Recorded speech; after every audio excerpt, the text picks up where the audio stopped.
Hello everyone, welcome back to my channel and welcome back to another book haul. I feel like I've made so many book hauls on my account, but it's been a few months since I've posted one, so as you can tell I've accumulated quite a few books. I absolutely love making videos like this, but at the same time I feel like I need to put myself on a bit of a book buying ban again because this is kind of ridiculous. Although some of these books have been gifted and sent to me by authors and publishers, which I will talk about, I still feel like I've spent a lot of money in the past few months on books, even though I've been quite good recently. Before I get into the video, make sure to like the video if you enjoy it and subscribe to my channel if you want to see more content from me. I would really appreciate it because it really helps my channel to grow. As usual, my social medias will be on the screen, and with all that being said, let's just get straight into the haul. So the first book is The Rule Book by Sarah Adams. This was gifted to me by Hachette Australia, which is the publisher of this book. I am really excited to read this. I honestly completely forgot that this was even coming out until it showed up at my door. However, I believe that you should read the cheat sheet before you go into this one because I think they're sort of like interconnected standalones, and I've never read the cheat sheet. Even though it's like one of those original BookTok books, I've still never gotten around to reading it, so I definitely need to read that first before I go into this. It says Nora Mackenzie's career lies in the hands of a famous NFL player, Derek Panda. The problem, he also happens to be her extremely hot college ex-boyfriend, and Nora didn't end things as gracefully as she could have back then. Now Derek is her first client as a full-time sports agent, and he's holding a grudge. And it says his plan is simple: get a little friendly revenge on Nora by making her life miserable. So I'm assuming that this is like an enemies to lovers, and it's also a sports romance,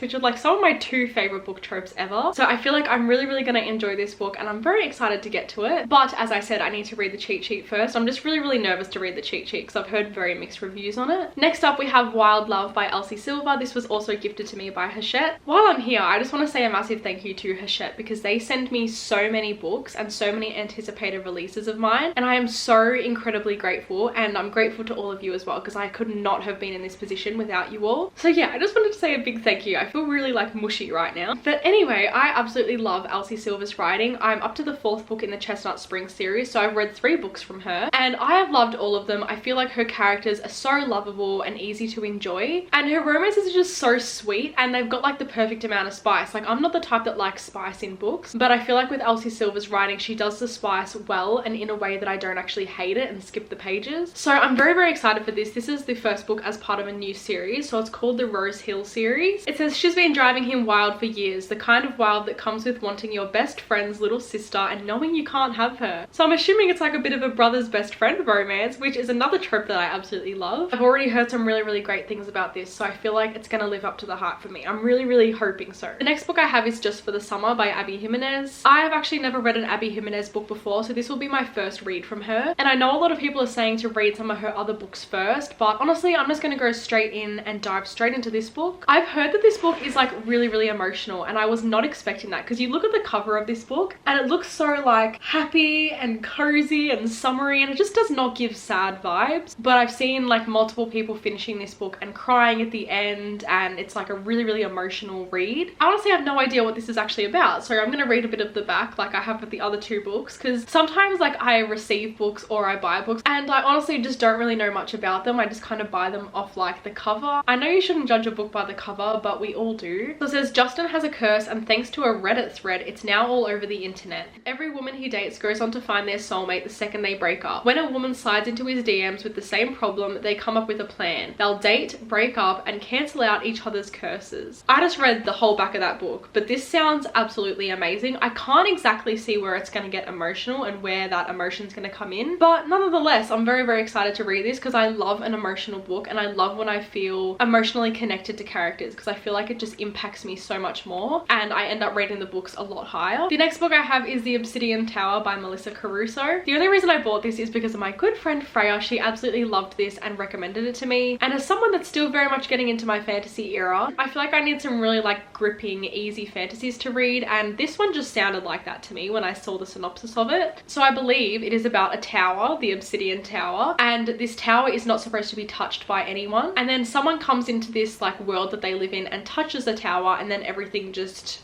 snowballs on from there. I'm very excited to see where this book goes. I'm not going to read the back of it because with fantasies I like to go into them pretty much blind, just because I feel like I end up enjoying them a lot more when I do that, and so I'm not going to look at the synopsis, and I feel like that was enough to convince me to buy this book anyway. If Only I Had Told Her by Laura Nowlin. Now, I read If He Had Been With Me by Laura Nowlin, and I honestly did not really like it. I really liked the romance in it. I think it was really sweet and wholesome, but there was a few things that just like gave me the ick about their romance, and like the whole tiara thing, if you know, you know. I just didn't really like a lot of things within that book. The main thing being that the tragedy that happens at the end of the book is actually told to you in the first chapter, and then it goes back in time before that actually happens. It just made me feel disconnected from the characters because I knew what was going to happen. But with that being said, because I did like some things in the book, I feel like I will enjoy this one a lot more. I believe that this is following our main male character from the first book's point of view, so I feel like it's just going to be really sweet and wholesome, and we will get more of a backstory on their relationship. Next up, I have Heir of Broken Kingdom by Mads Rafferty. This is her new release that just came out. It comes after Heir of Broken Fate. I read Heir of Broken Fate last year. I actually really liked it. I remember I was like fully annotating it. I was engaged the whole time. I really liked it, and it was one of the first fantasies that I ever read, and so I've been very much looking forward to this release. It just came out like a few days ago, and I know I'm gonna love this one as well. This one's gonna be in a reading vlog very soon as well. Taming Seven by Chloe Walsh. This is the 5th book in the Boys of Tolman series, and it is following Claire and Gibbsy. I didn't know until I actually finished this book that Claire and Gibbsy only have one book, so I feel like I didn't save this book enough. It's only 500 pages. I still gave it 6 stars, of course, but I just wish it was longer. Like, whenever you finish the books in the Boys of Tolman series, even the ones that are like almost 1,000 pages, you just want more, and that's no exception to this one, because I feel like I didn't get enough of them now that I know that this is their only book. This book still gave me everything I wanted. I loved their relationship so much. I'm honestly sick of seeing all the hate towards this book because everyone wants Lizzie and Huey's story. Like, you're gonna get it eventually, and I'm really excited for their story as well, but I just hate seeing all the hate on this book just because people are mad that their story is coming first. And I feel like a lot of people are gonna hate and then realize how good this book actually is when they go into it, and then they'll feel guilty because they haven't even read it and they're hating on it. But yeah, if you're gonna take any recommendation from me and from my channel, please let it be the Boys of Tolman series. I know it's intimidating, and I know they're very long books, but as I said, I promise you they do not feel long, and you always want them to be longer. The next book I have is A Fate Inked in Blood by Danielle L. Jensen. A few of these books I actually bought in a little book shopping vlog on my channel, so I have showed a couple of these in like a mini haul in that video, but I just wanted to make like an accumulated video of all the books together, so you might have seen some of these before. But yeah, I honestly don't really know much about this book. I just love the cover of this book, and I've heard some really great things about it since I've bought it. The cover is single-handedly what made me buy this book because it just gives like goddess vibes, and I love that vibe so much. It says, bound in an unwanted marriage, Freya spends her days gutting fish but dreams of becoming a warrior and of putting an axe in her boorish husband's back. Freya's dreams abruptly become reality when her husband betrays her to the Regent's Jarl, landing her in a fight to the death against his son Bjorn?